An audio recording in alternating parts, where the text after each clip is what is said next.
Assalamualaikum warahmatullahi wabarakatuh. Rahayu Rahayu Sagung Dumadi.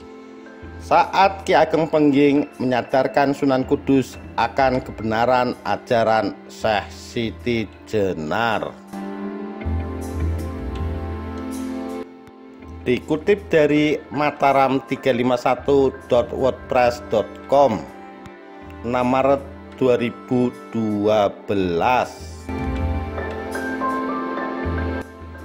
Ki Ageng Pengging adalah penguasa daerah Pengging.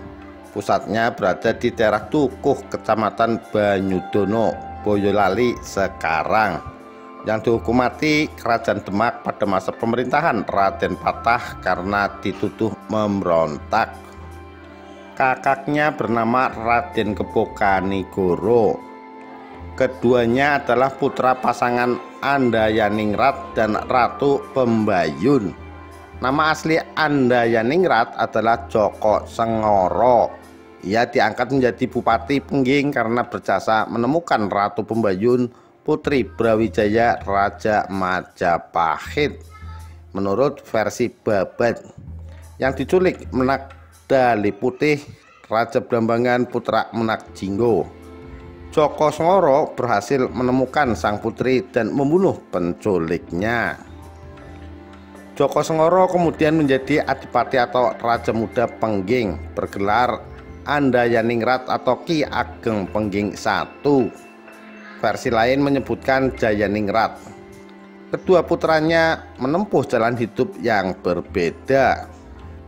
Kebo Kanigoro yang setia pada agama lama meninggal saat bertapa di puncak Gunung Merapi, sedangkan Kebo Kenongo masuk Islam di bawah bimbingan Syekh Siti Jenar. Kebo Kenongo menjadi Ki Ageng Pengging II. Serat Kanda mengisahkan Andayaningrat membela Mojopahit saat berperang melawan Demak. Ia tewas di tangan Sunan Ngudung, Panglima Pasukan Demak yang juga anggota Wali Songo. Kebo Kenongo tidak ikut berperang karena takut menghadapi gurunya, padahal Syekh Siti Jenar sendiri tidak mendukung serangan Demak. Kebo Kenongo kemudian menjadi penguasa Pengging menggantikan ayahnya. Namun ia tidak menjalani hidup mewah sebagaimana para bupati umumnya, melainkan hidup sebagai petani membaur dengan rakyatnya. Menurut Serat Siti Jenar, Kebo Kenongo bertemu Syekh Siti Jenar sesudah menjadi penguasa Pengging. Dikisahkan keduanya berdiskusi tentang persamaan agama Hindu, Buddha, dan Islam. Akhirnya dicapai kesepakatan kalau ketiga agama tersebut pada hakikatnya sama, yaitu sama-sama menyembah Tuhan Yang Maha Esa, hanya tata cara peribadatannya saja yang berbeda. Ki Ageng Kebo Kenongo Pengging menikah dengan kakak perempuan Ki Ageng Butuh, murid Syekh Siti Jenar pula. Dari perkawinan itu lahir seorang putra bernama Mas Karebet. Saat Karebet dilahirkan, Ki Ageng Pengging sedang menggelar pertunjukan wayang yang didalangi kakak seperguruannya, yaitu Ki Ageng Tingkir. Sepulang mendalang, Ki Ageng Tingkir meninggal dunia. Kelak, sepeninggal Ki Ageng Pengging dan istrinya, Karebet diambil sebagai anak angkat Nyi Ageng Tingkir, janda dari Ki Ageng Tingkir. Sehingga setelah dewasa, Karebet pun dijuluki sebagai Jaka Tingkir dan mendirikan kerajaan Pajang. Pendirian Pajang adalah sebagai usaha Joko Tingkir yang telah berhasil memperistri putri Raja Trenggono. Untuk memindahkan pusat pemerintahan dari Demak menuju pedalaman Jawa, hal inilah yang memunculkan teori perpindahan corak kerajaan maritim ke agraris. Secara politis juga akan menjauhkan diri dari kemungkinan sengketa dengan keturunan Sekar Sedolepen yang bernama Aryo Penangsang. Menurut Babad Tanah Jawi, Ki Ageng Pengging dicurigai Raden Patah hendak memberontak karena tidak mau menghadap ke Demak. Patih Wanapala atau Ferry Serat Siti Jenar menyebutkan Patih Wanasalam dikirim ke Pengging untuk menyampaikan teguran. Waktu setahun berlalu dan Ki Pengging tetap menolak menghadap. Apalagi ia gencar berdakwah ajaran Syekh Siti Jenar yang dianggap sesat oleh pemerintah Demak, maka Sunan Kudus pun dikirim untuk menghukumati Ki Ageng Pengging. Setelah melalui perjalanan panjang, rombongan Sunan Kudus akhirnya tiba di Pengging. Ki Pengging merelakan kematiannya daripada harus menghadap Raden Patah. Akhirnya ia pun meninggal dunia setelah titik kelemahannya, yaitu ujung siku ditusuk keris Sunan Kudus.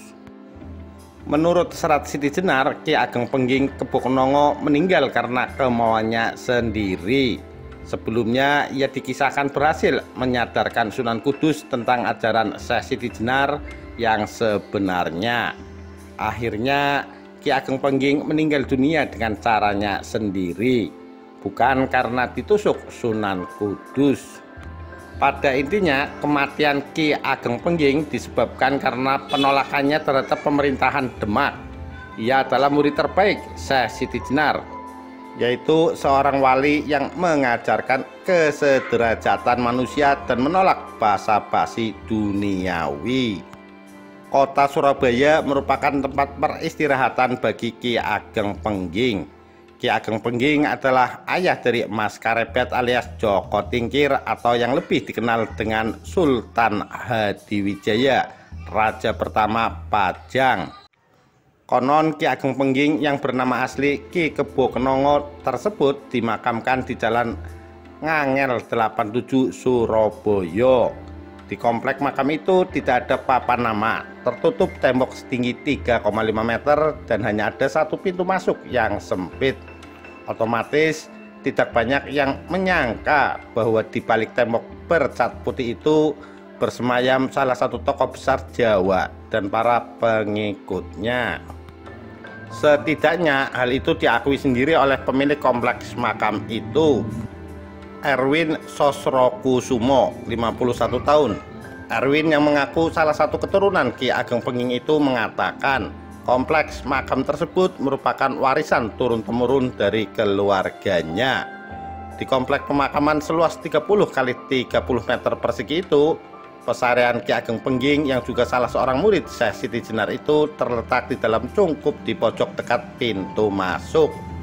Turut disemayamkan pula para murid atau pengikut Ki Ageng Pengging di sekitarnya. Total ada 15 pengikut Ki Ageng yang dimakamkan di komplek tersebut. Mereka adalah Mbah Endang, Mbah Wali Peking, Mbah Ajirogo, Mbah Wongso, Mbah Prabu, Mbah Purbo, Mbah Suro, Mbah Boyo, Mbah Ronggo, Mbah Muhkodin, Mbah Saleh, Mbah Ibrahim, Mbah Sapu Jagat, Mbah Sigit, dan Mbah Kadal Buntung. Komplek pemakaman yang tampak sederhana itu nampak teduh dengan banyaknya pohon seperti pohon Kamboja, mangga, kemuning, dan lain-lain yang memayunginya. Tembok yang mengelilinginya adalah bangunan lama yang dibuat pada tahun 1975. Demikian kisah saat Ki Ageng Pengging menyadarkan Sunan Kudus akan kebenaran ajaran Syekh Siti Jenar. Sekian, terima kasih. Wassalamualaikum warahmatullahi wabarakatuh. Rahayu, Rahayu Sagung Dumadi.